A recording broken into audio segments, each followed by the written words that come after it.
keep asking this, or I keep hearing the same questions time and time again. And what I'd like to do in this last session is just to give you my take on what the answers to some of these questions might look like. Now, I come from an engineering background, so some of the perspectives I have on Feng Shui is a little different to what a lot of you might have. But that's okay. We're entitled to have different opinions. So I'm going to kick off and talk about the first question. Oh, I'm going to have to put my glasses on, and unlike Dr. Oon, I do have to use notes, otherwise I forget what I'm doing.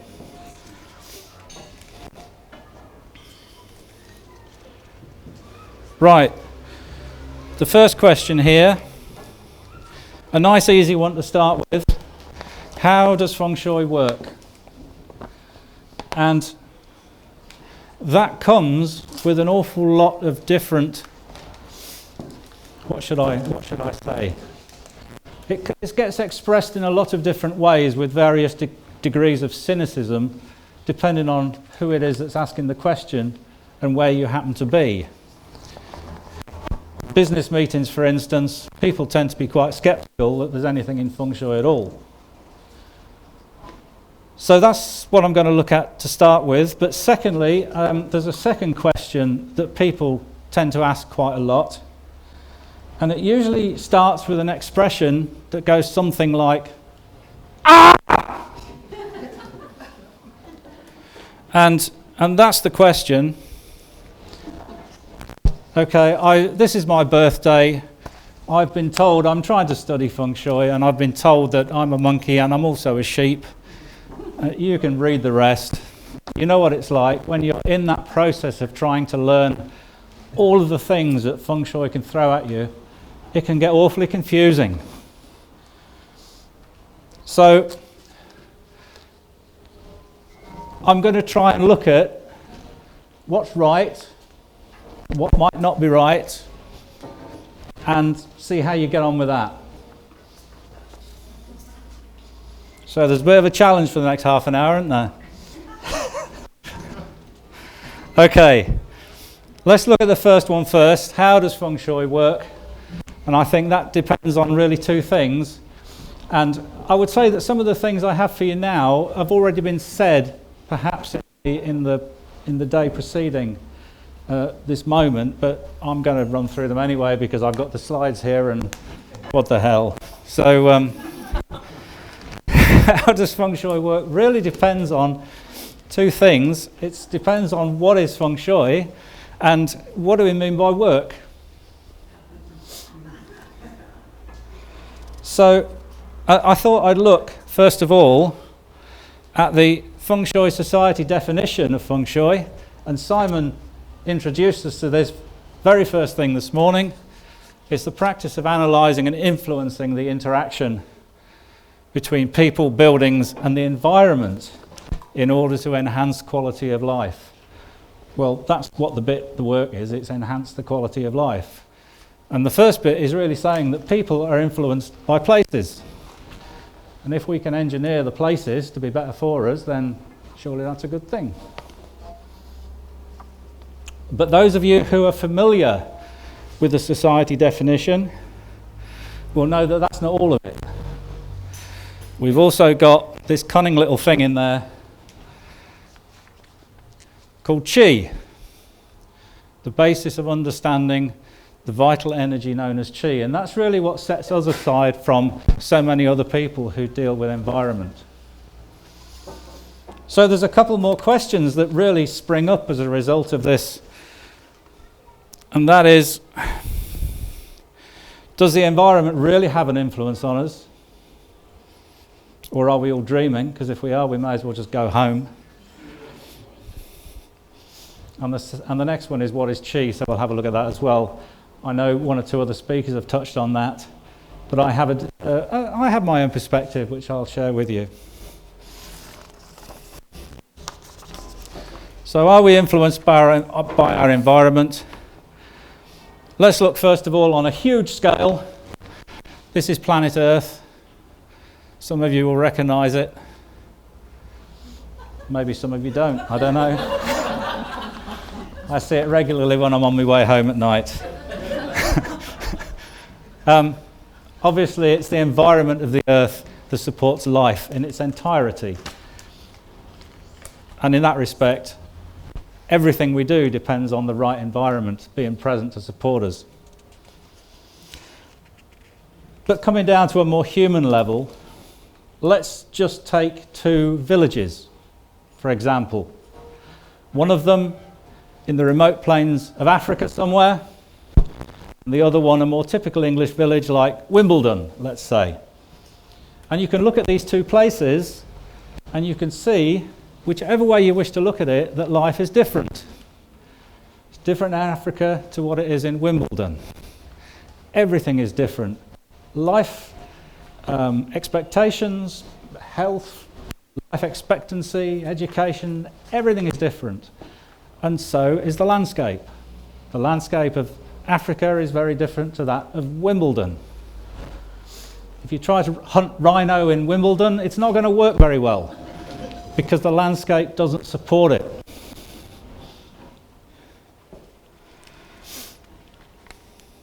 So that was just a kind of an obvious thing on a more human level.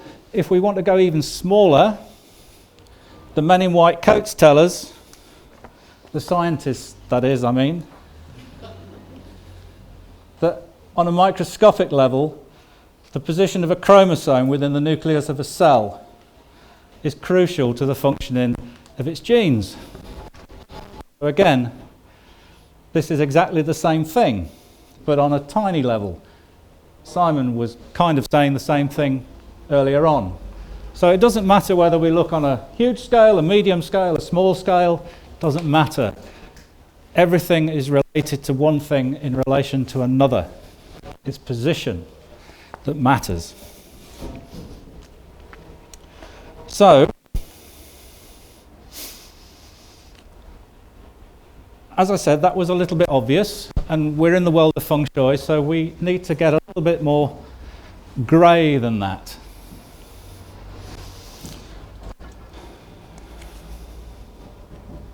So has anybody seen the TV programme called Escape to the Country?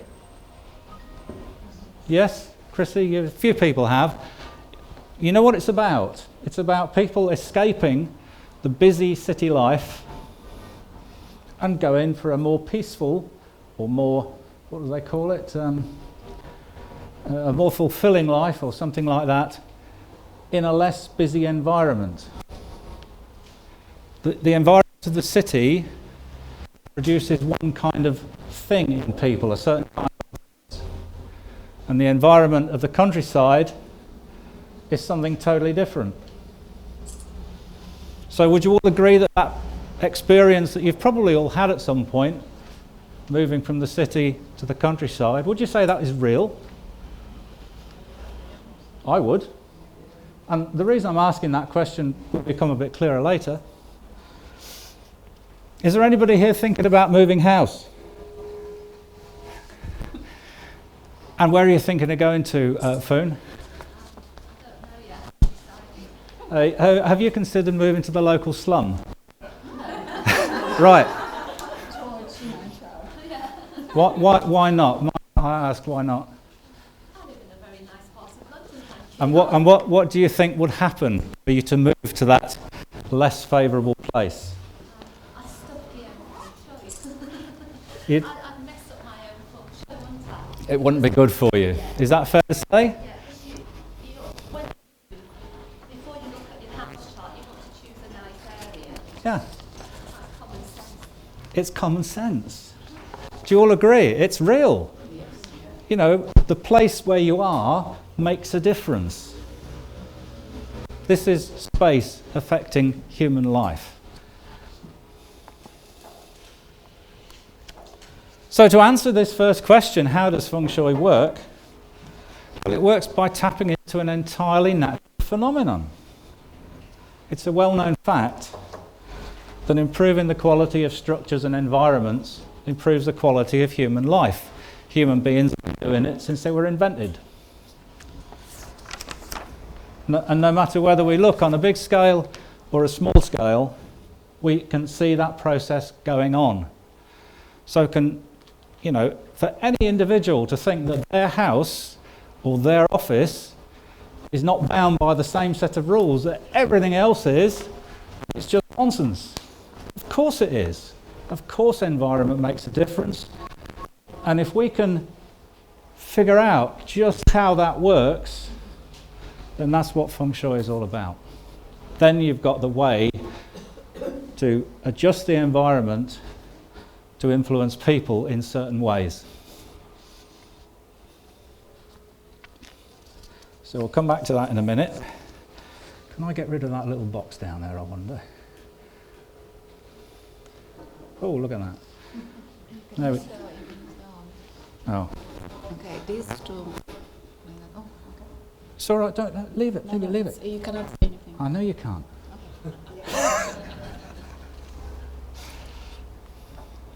That's because it's on the next slide. Okay, so before we kind of press on, let's look at this idea of what is Qi. Now, it's been mentioned earlier today, and as I said, I have my own take on what is Qi. People have been trying to define this for centuries. But for me, it's really quite a simple idea. Qi is just information.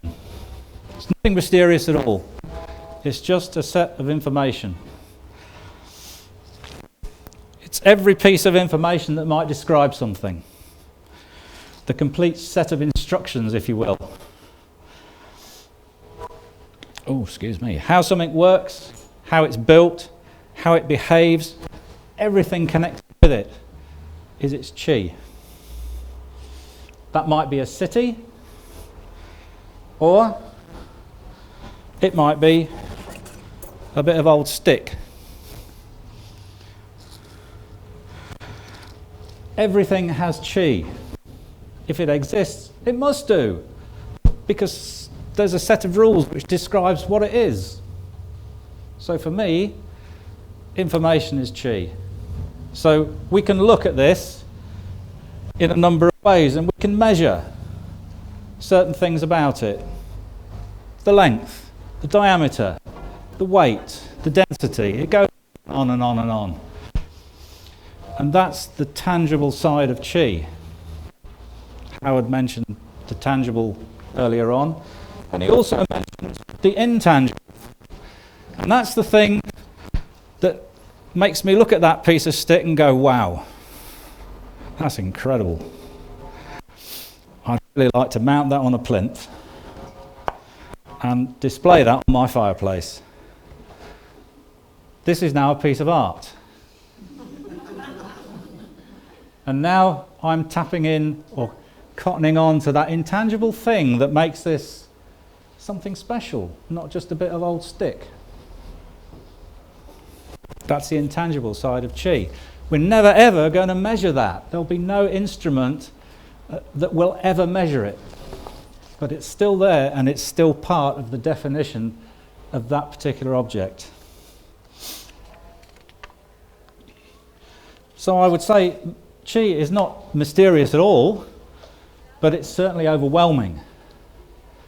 The book of instructions on this would be huge, probably, if anybody ever bothered to write it.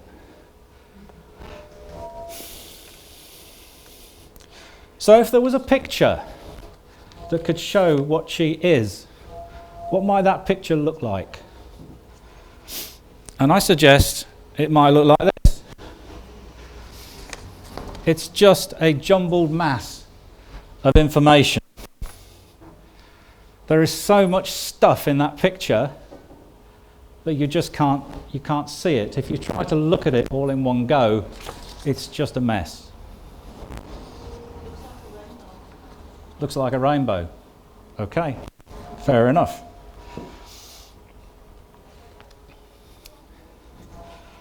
We're all born with the ability to read Qi in some form or another. It's our 5 senses. I think we've got 5 senses, haven't we? Yeah, 6? Well, anyway, 6 senses, whatever. Our senses. I've lost count. And Vicky wants me to count votes later on, dear me. We can tell the difference between a city and a country village. We read the chi of those two different places. We can tell the difference between the slum and the smart bit of town because they have a different quality of chi. To say that word is just representing the things we see in the world around us in a different way. It's a different way of expressing the world around us. My own personal chi defines who I am, how I behave, and it's coded, at least in part, into my DNA. And you can all read it and decide whether you like me or whether you don't. You can figure out all sorts of things about me based on how you read my chi. But when we come to read the chi of someone's home, perhaps, if you're trying to go in there in the context of a feng shui consultation, then it's not going to be so easy because we're not used to doing that, most of us anyway. And if to go into somebody's home and try to read chi, it looks a bit like this. Blimey, there's a lot of information there. And how we make sense of that, how we kind of create a focus into this massive information, is really where our feng shui methods come into play. And there's another reason that I like to use this picture to represent chi, is that not everybody is ever going to see the information which is hidden in that picture. I don't know if anybody can see the hidden information in the picture, but there's definitely a message in there. But the point is, it doesn't matter actually whether you can see it or not for the minute. The point I'm trying to make is that some people will never ever see it, and some people will be able to see it with a bit of effort or a bit of practice. And it's the same with feng shui. Some people get it, some people can see how to read chi and how to juggle around with the various aspects of different methods to get to understand how their client is working. And some people really can't. I've seen people study feng shui for years and never get it. It's just like playing the violin. Some people can do it and some people can't. So it's not a thing for everybody.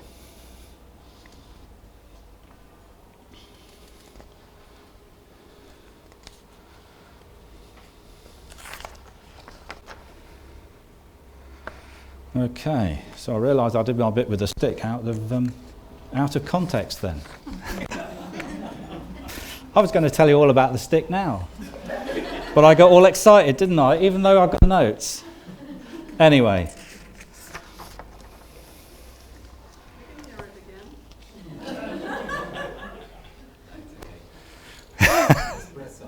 Yeah, we'll press on. I think we will. Yes. So the next part is really to think about this question of what am I? And to help me do that, I'd like first of all to take you on a trip through time. I mean, I know it's late on a Saturday afternoon, but bear with me if you will, and come back something like about 5,000 years or so to when mankind was really learning how to do his thing.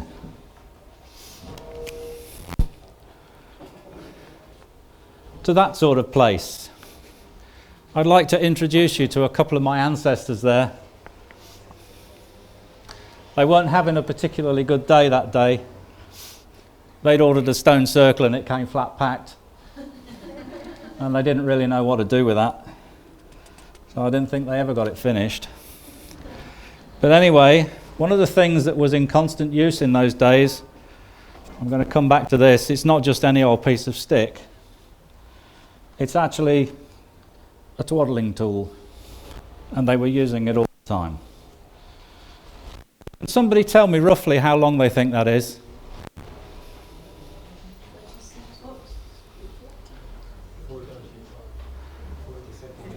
40 centimetres. Well, it can't be actually, can it?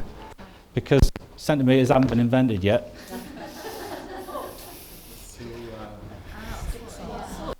We don't have centimetres. Because they have a small feet at the time. And also What do we have to do? How do we express if there is no concept of a unit of length? How on earth do we express the length of this? Yeah. What are you doing though? You're creating a measurement system, aren't you? You have to create a measurement system, because without it the world doesn't make sense.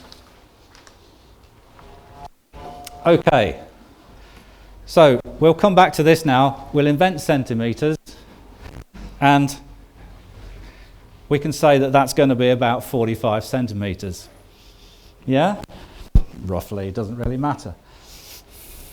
So that's fine.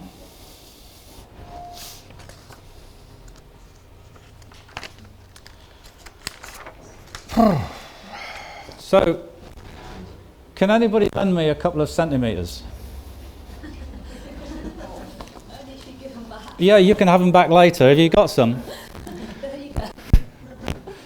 Well, 2 centimetres. that's it, is it? Nobody can lend me any centimetres. One finger. You have it in your hand. You be careful.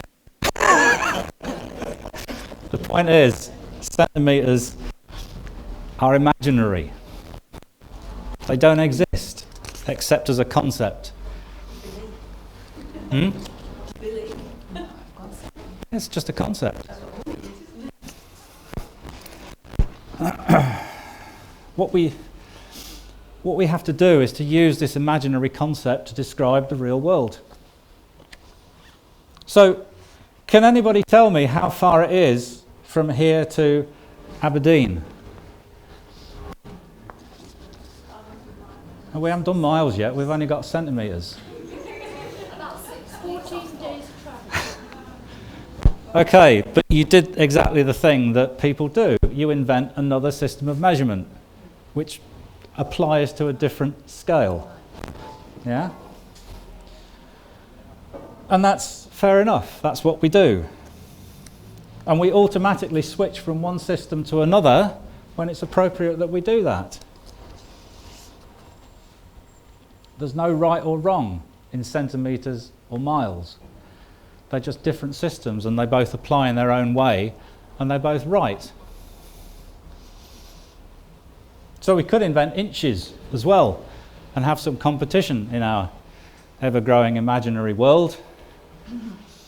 But inches aren't a problem either, so long as we don't mix them up. If you start to mix up centimetres and inches when you're trying to build something, it gets to be a real problem. So don't mix them up. So that's one little thing to say. But I'd just like to introduce a slightly different angle.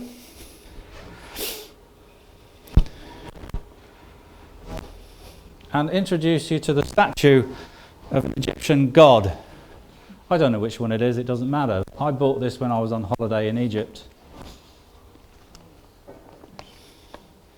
And it's been sitting on my bedroom table next to the clock for, 10 years at least.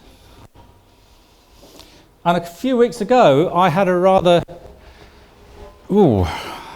strange experience on Sunday morning when I woke up and looked at the clock and found that the statue seemed to have undergone a curious change.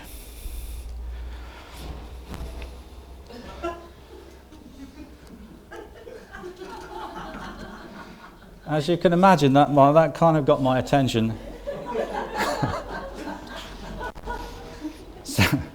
So I had to... There was only one thing I could do then, was to get out of bed and go and have a closer look. And of course, what had happened is that my wife had been clearing up and just pushed a few things to one side while she was dusting the cupboard top. and that's the way it just happened to seem. And the point I'm trying to make here is that when you see things from one perspective, you might well get misled as to what you're seeing. It helps to have more than one perspective on anything. When you go to see the doctor, he does any number of tests on you, from taking your temperature to banging you with his little rubber hammer and taking x-rays. You know how it works. But everything they do adds to the perspective, to build the picture of what's going on.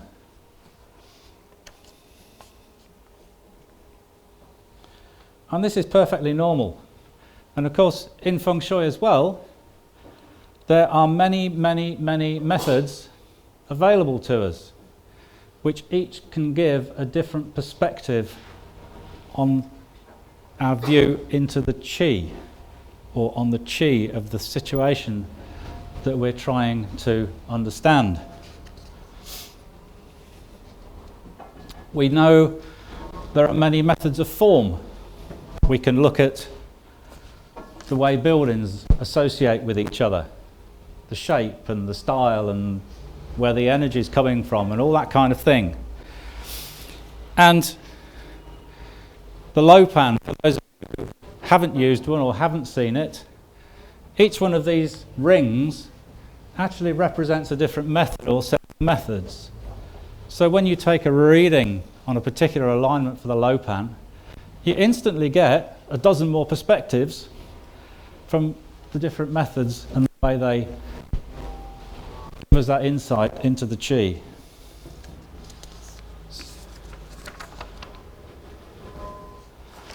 So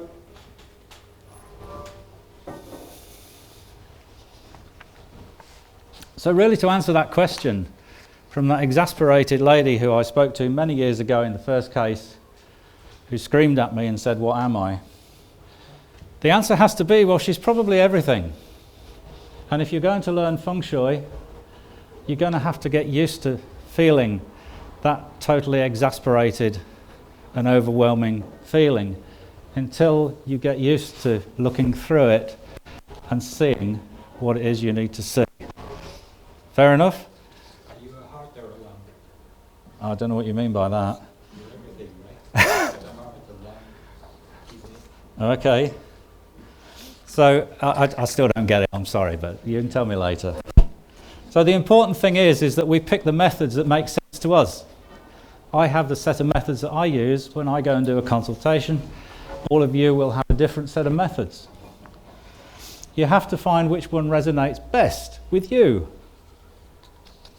And you know you're onto something, you know you're on the right track when you can go into somebody's home or even do it up front and use your particular methods to find out some stuff that's going on in the client's house, and maybe to tell the client some things that they haven't previously told you. Or you can respond perhaps to the client who, when you arrive, says, "Well, you're supposed to be the expert, mate, you tell me what's wrong." And funnily enough, yeah, I've come across those as well. So it creates a question, I suppose, is how do you create a measurement system? So I'll finish off with this little story. It's a little bit like Howard said earlier on, you start with some observations. And this is a story about a guy called Charlie Wong who worked for the Qi Discovery in his town hall many years ago. And he noticed one day that footpaths were always the same shape. They were always long and thin. And footpaths help people to exchange their qi, to do business, to visit each other. And it was through these footpaths that business was done. And that creates wealth, and so on and so on. And then he noticed actually that roads are very much like footpaths as well. They've got the same long, thin shape. And Charlie thought he was onto something. And then a few days later, when he was in his town hall, he noticed that passageways in buildings and corridors always have the same long, thin shape, totally different to a meeting room. And he thought, wow, this is really something. This long, thin shape is all about progress and progression. So he did what people did in those days. He went to see the oracle who lived in a cave in the mountain. And he said, look, will this long, thin shape still represent this progression that I'm thinking about in years to come? This kind of sense of movement? And the oracle replied, well, he says, they've captured the spirit of the dragon, they've locked it in an iron box, and your long, thin shape marks the place where every dragon lives. And the more dragons they harness, the more money they make. Wow, thought Charlie, that's amazing. And then the oracle went on, they're going to have dragons that run on wheels down roadways made of steel, carrying thousands of people between their cities. Charlie thought, wow, yes, I'm definitely on the right track now. They will build monsters that carry untold loads across the landscape. It keeps doing that, I'm not sure why.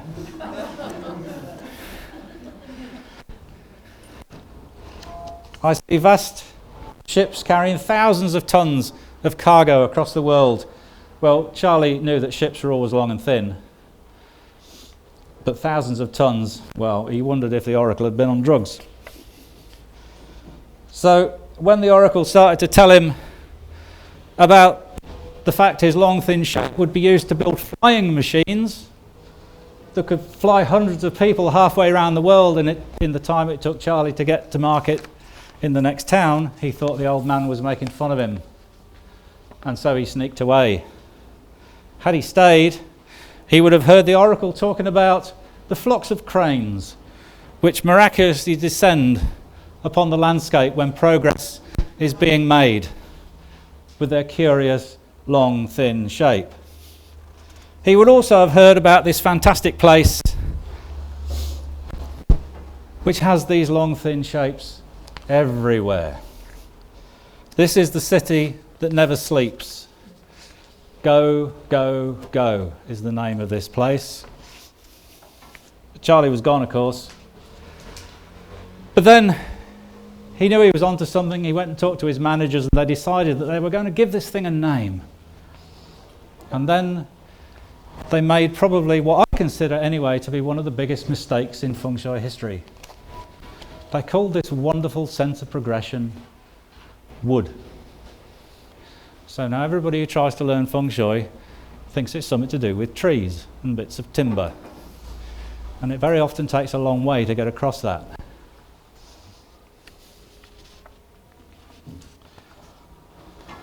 But if you want to get a sense of progression, prosperity in two different places, maybe we could take New York on the one hand and maybe an African village on the other.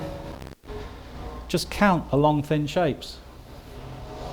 And you'll find the one that's got the most is the more prosperous of the two places. Now, like all Feng Shui measurement scales, this doesn't give you a definitive picture, but it does give you one perspective that needs to be considered along with many others. It opens one window just to the endless galaxy of stuff and perspectives that you can get when you start to try and look into the Qi. So, if you rather like the idea of the wood being connected to progression, would like to know a little bit more about it, then I've got a few books here that explain the whole system and how you can see this thing in reality. You're on a bus ride into town, how the Qi is working, in fact how yin and yang can be interpreted, and how you can see the five elements all going on around you.